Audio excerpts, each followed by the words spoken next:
Morning 11th class. Last video में मैंने GST की कुछ एंट्रीज आपको बताई थी। आज की वीडियो में मैं जीएसटी और कुछ मिक्स एंट्री लेके आया हूँ। तो आपकी पहली एंट्री प्लीज़ इन्हें नोट डाउन करना है एंट्रीज को, उसकी इमेज मैं सेंड कर दूंगा। इमेज को देखिए, एंट्रीज को देखिए, उसे पूरा फोकस कीजिए और अच्छी तरह एंट्री को परफेक्ट बना लीजिए। जिसकी एंट्री परफेक्ट है तो समझ लो अकाउंट्स में उसकी कमांड है। जिसकी एंट्रीज परफेक्ट हो गई उसकी अकाउंट्स में कमांड हो गई। तो एंट्री पर मेन जोर है कि मेन आपको एंट्री करनी है। बेसिक आपका एंट्रीज ही हैं। 12th में आपका अच्छा स्ट्रॉन्ग होना है तो एंट्री सबसे बेस आपका स्ट्रॉन्ग होना चाहिए। तो पहली एंट्री है, he started business contribution 10,000 in cash, 5 lakh in check and building valued 5 lakh। यानी एक बिजनेस स्टार्ट किया जिसमें 10,000 रुपये कैश लगाए, 5 लाख की बिल्डिंग थी और 5 लाख रुपये चेक दिया। तो वो जनरल एंट्री पास करेंगे। सबसे पहले हम फॉर्मेट बनाएंगे, date, particulars, ledger figure, amount debit and amount credit. ये हमने कॉलम बना दिया। ये आपको पता है जनरल एंट्री का कॉलम होता है, date, particular, ledger figure, amount debit, amount credit. ये जनरल एंट्री है। तो इसमें पहली एंट्री जो मैंने अभी पास करी, बिजनेस स्टार्ट जब भी करते हैं तो बिजनेस में जो जो आता है वो डेबिट हो जाता है। बिजनेस में क्या है तो कैश आया, कैश अकाउंट डेबिट, और क्या है चेक। तो चेक हम बैंक के नाम शो करते हैं, बैंक अकाउंट डेबिट। और एक रखी हमने बिल्डिंग, बिजनेस में लगाई बिल्डिंग, तो बिल्डिंग अकाउंट डेबिट। जब भी बिजनेस स्टार्ट करते हैं बिजनेस में जो जो आता है वो डेबिट हो जाता है। और टू कैपिटल के नाम लिखते हैं हमेशा, ध्यान रखिए टू कैपिटल। जो भी बिजनेस में लगाते हैं वो हमारी कैपिटल होती है। नरेशन हर एक एंट्री के बाद देखना, for business started with cash, for business started with cash। तो कितना था, 10,000 कैश लगाया था, डेबिट के अमाउंट डेबिट कॉलम में। बैंक में कितना पैसा आया, 5 लाख रुपीज़ चेक कितने, और बिल्डिंग कितने की थी, 5 लाख रुपीज़ की बिल्डिंग थी। और टोटल हमारे कितनी है, 5 और 5 10, यानी 10,10,000 रुपये हमने टोटल बिजनेस में पैसा लगाया, जिसमें कैश, बैंक और बिल्डिंग थी। जो भी बिजनेस में आएगा उसे डेबिट करेंगे। एंट्री नंबर फर्स्ट थी, जो हमारी कौन सी डेट में होती है, अगर डेट के अकॉर्डिंग चले फर्स्ट एंट्री है, बस उसमें फर्स्ट डेट थी। Entry number second. अब सेकंड एंट्री पे आते हैं। सेकंड एंट्री है, परचेज गुड्स फ्रॉम डी से बिजनेस, डी लाल से बिजनेस कर रहा है कानपुर वाले से, for 2 lakh, out of which cheque was the issue 60,000, जिसमें हमने 60,000 रुपीज़ चेक दिया। और सबसे आखिरी में, इस एंट्री के सबसे आखिरी में लिखा है, हर एक ट्रांजेक्शन पर जो भी हम सेल परचेज करते हैं उस पर 6% CGST और SGST और IGST चार्ज होता है। तीनों चीज़ें चार्ज होती हैं। IGST आपको पता है जब एक स्टेट से दूसरे स्टेट में। अगर हम सबसे ऊपर पढ़ें तो ये अखिल दिल्ली वाला है, दिल्ली वाला है जो माल किससे खरीद रहा है, डी लाल कानपुर से। दिल्ली वाला कानपुर से माल खरीद रहा है। तो एक स्टेट वाला दूसरे स्टेट से माल खरीद रहा है तो जाहिर सी बात है उस पर GST में SGST CGST ना लगकर क्या लगेगा, IGST। उस पर SGST CGST ना होकर IGST चार्ज होगा।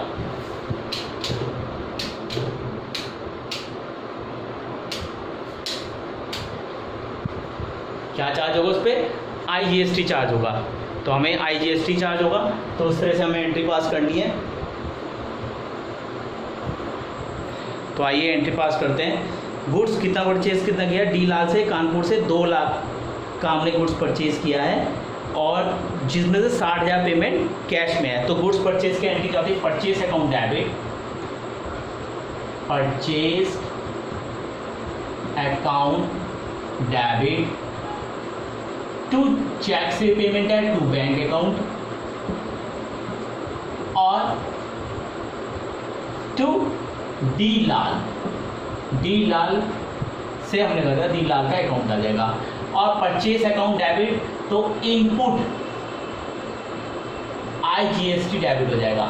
क्यों IGST डेबिट, क्योंकि एक स्टेट से दूसरे स्टेट में माल बेचा जा रहा है और GST चार्ज होगी। अगर GST चार्ज होती है और एक स्टेट से दूसरे स्टेट में माल ना बेचा जाता तो इस पर CGST HGST, तो यहाँ IGST लगा क्योंकि दिल्ली वाले ने कानपुर वाले से माल खरीदा है तो इसलिए IGST लगा।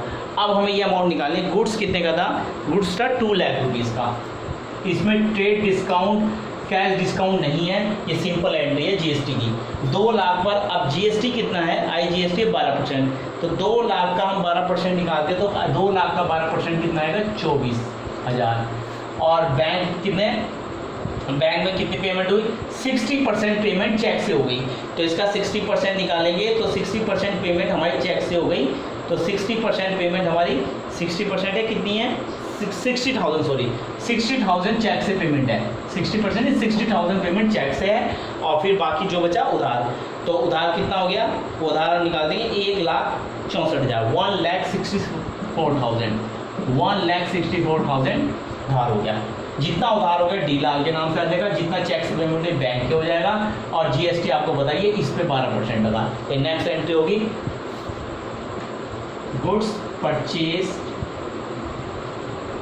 फ्रॉम डीलाल, शॉर्टकट में लिखो, ठीक है, ये नरेशन होगी।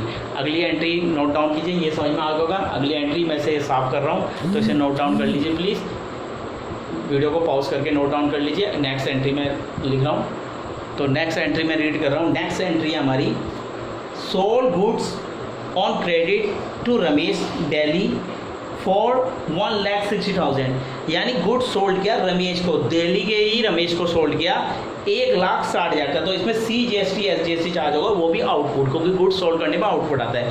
तो सेल करने की एंट्री क्या होती है, यहाँ कोई नकद तो है नहीं, कैश में तो क्या नहीं रखा, तो उधार होगी, रमेश को उधार करेगा, तो रमेश डेबिट हो। जब भी किसी को माल बेचते हैं, एंट्री नंबर 3, जब भी किसी को माल बेचते हैं तो वो डेबिट हो जाता है अगर उसने कैश पेमेंट नहीं की, तो Ramesh debit to sale account, to sale account, to output, output CGST, क्योंकि स्टेट दिल्ली का वाला दिल्ली को ही बेच रहा है, और आउटपुट SGST चार्ज हो जाएगा।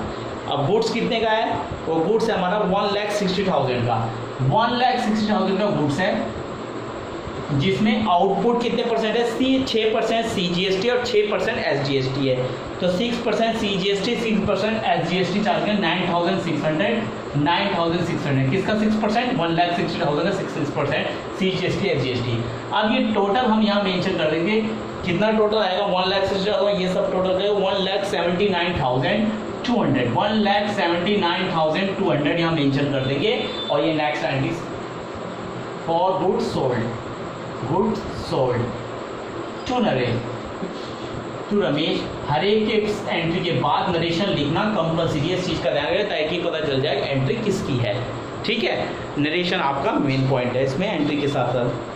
नेक्स्ट एंट्री है receive 1,75,700 by cheque from Ramesh, Ramesh से मिला है, और full settlement of his account, यानी जिसे मैंने अभी उधार माल बेचा था रमेश को, उस कितने का बेचा था 1,79,200 का, उसने मुझे एक चेक दिया 1,75,700 का, 1,75,700 का चेक दिया, जबकि पेमेंट कितनी 1,79,200 की, और चेक कितना दिया 1,75,700 का, और उसने कहा फुल सेटलमेंट होगी, यानी फुल सेटलमेंट इसके आगे जुड़ गया, इसका मतलब अब वो पेमेंट नहीं करेगा। उन्होंने कहा भाई इसी में मेरा हिसाब चुकता कर दो, तो यहाँ डिस्काउंट आ गया। जब भी किसी एंट्री में पेमेंट की बात आती है और उसके साथ फुल सेटलमेंट अटैच हो जाता है, क्या अटैच हो जाता है, फुल सेटलमेंट, तो फुल पेमेंट हो जाती है, तो उसमें डिस्काउंट जरूर होता है। तो रमेश ने पेमेंट करी हमें, और पेमेंट किससे करी हमें, चेक से, तो बैंक अकाउंट डेबिट हो जाएगा।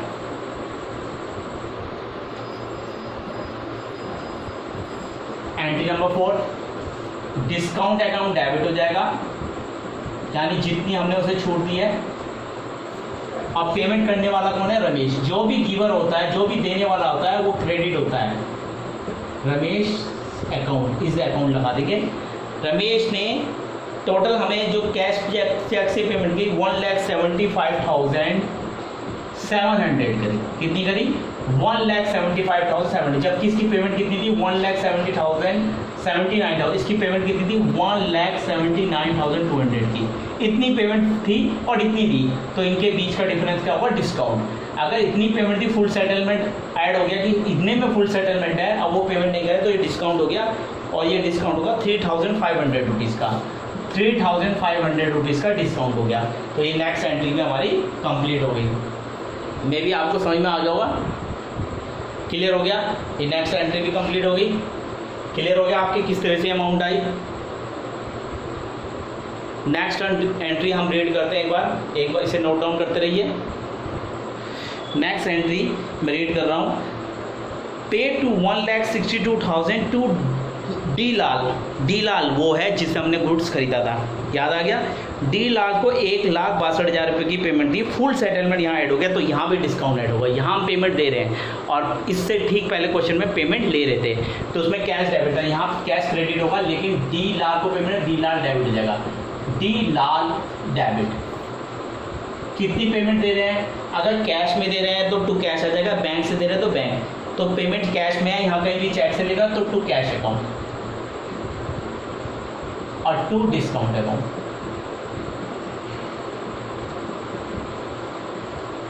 ठीक है, अब इसको पेमेंट कितनी देनी है, ऊपर देखें डी लाल को जो पेमेंट देनी थी हमें, टोटल कितने का माल खरीदा था हमने डी लाल से हमने जो माल खरीदा था 1,64,000 की इसकी पेमेंट है, क्योंकि कुछ पैसा हमने उधार दे दिया था, कुछ पैसा हमने कैश में दे दिया था उसे, तो 1,64,000 की हमें टोटल पेमेंट देनी है, क्योंकि फुल सेटलमेंट है तो डी लाल के आगे फुल सेटलमेंट लेना बोले।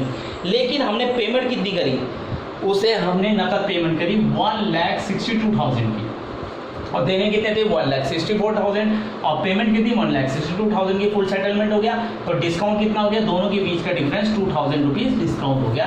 तो ये एंट्री नंबर, कौन सी एंट्री है ये, एंट्री नंबर 5th, ये 5th एंट्री आपकी कंप्लीट होगी, एंट्री नंबर 5th। मे भी समझ में आ रही होंगी एंट्रीज। ये रिसीवर था इसलिए डेबिट हुआ डी लाल, ठीक है, डी लाल डेबिट। हमारे पास से जब भी कैश आता है क्रेडिट होता है। और अगर आपको जनरल एंट्रीज के रूल देखने हैं तो मेरी first video basic of general entry के, रूल्स ऑफ जनरल एंट्री के, वो वीडियो देखिए, आपको सारी जनरल एंट्री में भी समझ में आ जाएगी।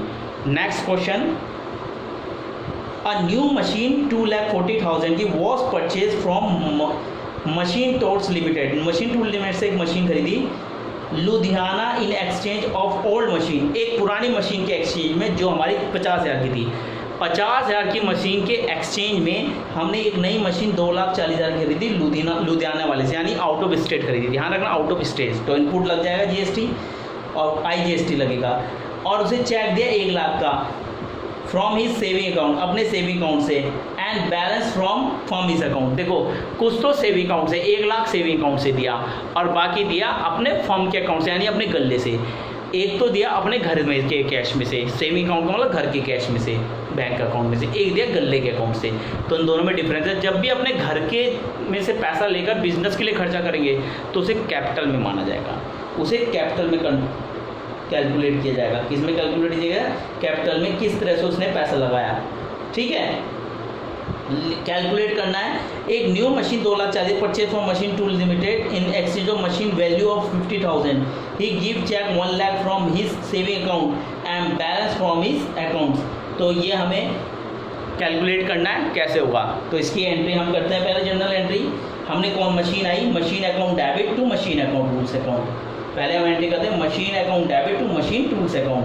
कितने की मशीन थी उसको हम चार्ज करते हैं। 2 जनरल एंट्री हमें पास करनी पड़ेगी। पहले हम मशीन अकाउंट डेबिट, कितने की मशीन खरीदी, मशीन अकाउंट डेबिट किससे खरीदी, मशीन टूल्स लुधियाना वाले से। Machine tools account, machine tools Ludhiana वाले से, और मशीन खरीदी है तो IGST चार्ज है। जब भी कोई चीज़ खरीदते हैं तो IGST, एंट्री नंबर 6। मशीन खरीदते तो IGST क्यों चार्ज हुआ, क्यों IGST डेबिट हुआ, क्योंकि स्टेट से बाहर है, दिल्ली वाला लुधियाना वाले से खरीद रहा है। आप कितने की मशीन थी, 2,40,000 की। GST इस पर कितने परसेंट है, 12%। इस पर GST 12%, 28,800, इसका 12%, 28,800 किसका, इसका 12%। अब टोटल मशीन टूल्स लिमिटेड को कितना पैसा देना है, 2,68,800 रुपीज़ की पेमेंट देनी है। ये हमने प्लस कर दिया, ये हमने खरीदा। अब इसी की एंट्री नंबर फर्स्ट, यानी 6 एंट्री की entry number A, entry number B। अब इसकी दूसरी एंट्री होगी जो हम पेमेंट करेंगे। तो मशीन लिमिटेड को अब हम इसकी पेमेंट कर रहे हैं। तो machine limited tools, machine tools limited ये कंपनी है, ध्यान रखना। मशीनरी टूल्स लिमिटेड को पेमेंट करी। एक तो हमने उसे दी मशीन, अपनी पुरानी मशीन दी, एक तो ये दिया, एक दिया अपने सेविंग अकाउंट से। अगर अपने सेविंग अकाउंट से दे रहे हैं, अपने घर के पैसे दे रहे हैं, तो वो कैपिटल के नाम आएगा। जब भी अपने घर से पैसा निकाल कर हम बिजनेस में कोई भी पेमेंट करते हैं तो कैपिटल के नाम से आती है। एक ये हो गया। और एक पेमेंट करी हमने फॉर्म के अकाउंट से, तो वो बैंक के नाम आ जाएगी। किसके अकाउंट से पेमेंट करी? फॉर्म के अकाउंट से पेमेंट किया तो बैंक के नाम आ जाएगी। ये क्लियर हो गया आपके? चलो जी, कितनी पेमेंट करनी थी? 2,68,800 की, 2,68,800 की टोटल पेमेंट करनी थी। मशीन कितने की थी पुरानी? 50,000 में गई, यानी 50,000 की मशीन उसने ले ली मशीन लिमिटेड ने।